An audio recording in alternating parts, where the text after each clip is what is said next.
Aventuras y desventuras del proceso de beatificación de Isabel la Católica. Este título refleja 66 años de espera y contratiempos para el camino hacia la santidad de una de las figuras históricas de España más importantes de todos los tiempos. La causa de beatificación de Isabel de Castilla lleva abierta 66 años. Hace 52 concluyó la fase diocesana y fue trasladada a Roma para su estudio por la Congregación de la Causa de los Santos. Varios postuladores, exámenes de historiadores y la unánime opinión a favor de sucesivos presidentes de la Conferencia Episcopal Española dan cuenta de un camino hacia los altares nada fácil. José Francisco Serrano Oceda es catedrático de periodismo de la CEU San Pablo y ofrece una interesante conferencia a quienes quieran saber más. Buenas tardes y bienvenido. Muy buenas tardes y muchas gracias por la invitación. Gracias a usted por atendernos. Hace 66 años que se inició la causa, concluyó su fase diocesana, como hemos contado, hace 52 y fue entonces trasladada a Roma. Es mucho tiempo, pero también para el doctor de la Iglesia, San Juan de Ávila, cuyas reliquias se veneran en Motilla, fueron siglos de espera. ¿Cuáles son los motivos que ralentizan el proceso de la Reina de Castilla? Bueno, yo creo que el principal motivo de una causa de naturaleza histórica como la que estamos hablando, es la transposición. Es decir, nosotros tenemos que intentar actualizar el significado de esa experiencia de las virtudes teologales de forma heroica hasta los límites en la Reina Isabel la Católica. Por lo tanto, tenemos que intentar explicar al hombre y a la mujer de hoy en qué medida la Reina Isabel la Católica es un ejemplo para la vida cristiana desde el punto de vista de la fe, de la esperanza, de la caridad, de la mirada al prójimo, de la mirada a los demás. Yo creo que esa transposición histórica es fundamentalmente lo que está ralentizando el proceso de la Reina de Castilla. El proceso de canonización de la Reina Isabel de la Católica se reactiva gracias a la iniciativa de los arzobispos de Valladolid y Toledo, cardenal Ricardo Blázquez y monseñor Braulio Rodríguez, en el año 2018. El episcopado español ha estado de acuerdo de manera unánime. ¿Dónde se encuentran entonces las reticencias?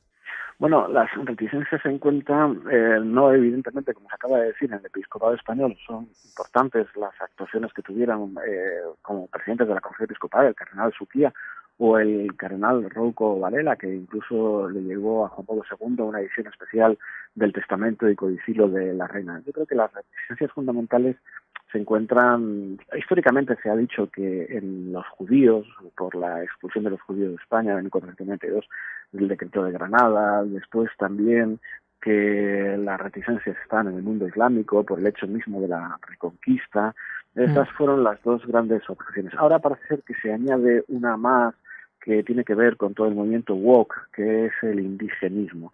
Pero las cuestiones históricas están resueltas en la posición histórica, en los más de 20 volúmenes.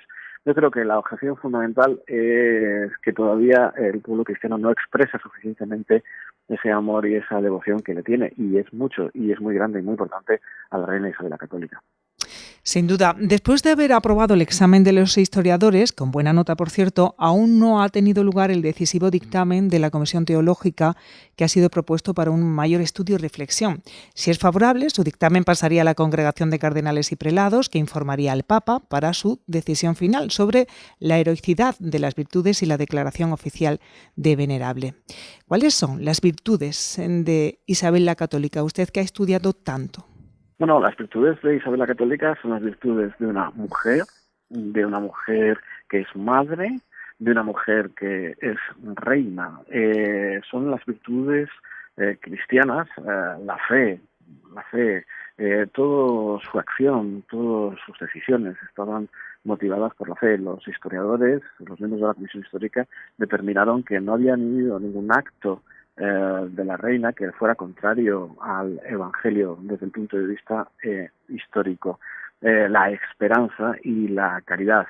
Era una mujer que afrontaba el sufrimiento, el fallecimiento de sus hijos, que afrontaba el dolor, que afrontaba las incomprensiones, las dificultades en la relación, incluso durante una etapa de su vida con su marido. Solo fueron abordadas desde el punto de vista de unas virtudes cristianas vividas de manera heroica. Y querría decir una cosa, que es la obediencia a la Iglesia, incluso al Papa, Y algo fundamental en la vida de Isabel la Católica fue su pretensión sistemática de reformar la Iglesia en España en total fidelidad al Papa y al Evangelio. Y esa reforma de la Iglesia en España fue la que jugó un papel fundamental, por ejemplo, posteriormente, años después, en el Concilio de Trento. Yo creo que fundamentalmente la virtud de la caridad y de la esperanza y de la fe vividas de forma heroica son las que adornan la vida de Isabel la Católica.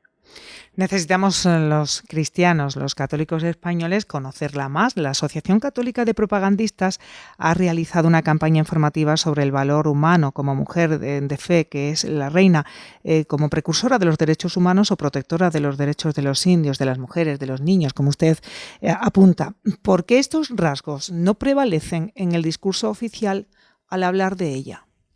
Bueno, no sé, más que definir el discurso oficial y analizar los rasgos de ese discurso oficial, que también había que definir qué entendemos por discurso oficial, yo lo que apunto es la necesidad de que sistemáticamente vayamos actualizando esa imagen, esa propuesta, esa pedagogía, esa enseñanza que nos trae la vida de Isabel la Católica a cada momento de la historia. Y ahora, dada la situación a la que me he referido antes, ¿no?, de ese movimiento indigenista que tiene aclaración, que se está extendiendo por toda América Latina, destacamos especialmente las decisiones que son fundamentales para la construcción del derecho internacional, para la construcción del derecho público internacional, el derecho de Indias, las decisiones de Isabel la Católica respecto a quienes eran naturales de las tierras, porque no debemos olvidar que España no colonizó América Latina. España no tenía colonias en América. España tenía virreinatos, por lo tanto los habitantes eran ciudadanos de pleno derecho. Incluso en algunos decretales de Isabel la Católica, el testamento y el codicilo son también ejemplos. Algunas decretales muy inmediatamente posteriores al año 1492, a la vuelta de Colón con los indios,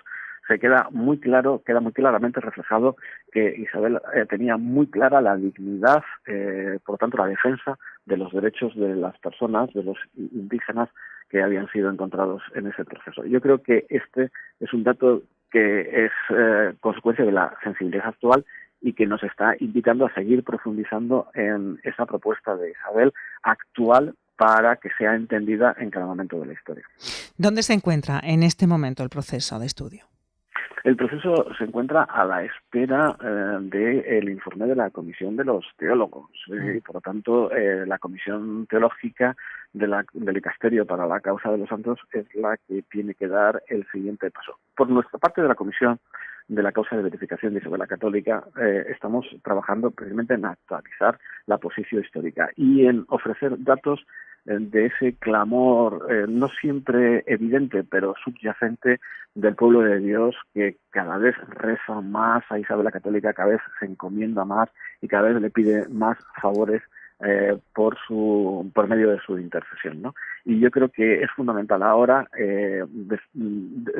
expander, propagar la devoción a Isabel la Católica. Por lo tanto, estamos en el tiempo de las estampas para que se exprese esa devoción a Isabel I de Castilla.